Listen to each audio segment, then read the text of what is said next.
കേരളത്തിലെ ഏറ്റവും വലിയ ജലസംഭരണിയായ ഇടുക്കി അണക്കെട്ടിൻ്റെ ദൃശ്യങ്ങളാണ് നമുക്ക് ഈ വീഡിയോയിലുള്ളത്. ഇത് ഇടുക്കി കളക്ട്രേറ്റിൻ്റെ ബാക്ക് സൈഡിൽ നിന്ന് നോക്കുമ്പോൾ കാണുന്ന റിസർവോയറിൻ്റെ ദൃശ്യമാണ്. നമുക്കിവിടെ കുറവൻ മലയും കുറത്തി മലയും ഒക്കെ കാണാൻ സാധിക്കും.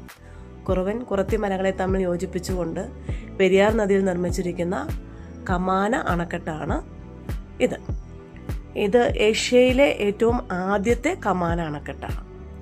അതൊക്കെ അവിടെ നിൽക്കട്ടെ, പക്ഷേ ഞാൻ ഈ സ്ഥലത്ത് നിൽക്കുമ്പോൾ എനിക്ക് തോന്നുന്ന ഒരു അതിശയം എന്ന് പറയുന്നത്, സാധാരണയായി ഇടുക്കി ഡാമിൽ 70 ദശലക്ഷം ഘനയടി ജലം സംഭരിക്കാറുണ്ട്.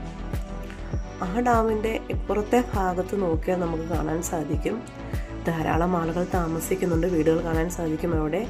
അതുപോലെ ധാരാളം കൃഷി ചെയ്തിരിക്കുന്നതും കാണാനായിട്ട് സാധിക്കും. അപ്പോൾ അതുമാത്രമല്ല, ഇതിൻ്റെ കുറച്ച് ഫ്രണ്ടിലായിട്ട് റോഡുണ്ട്.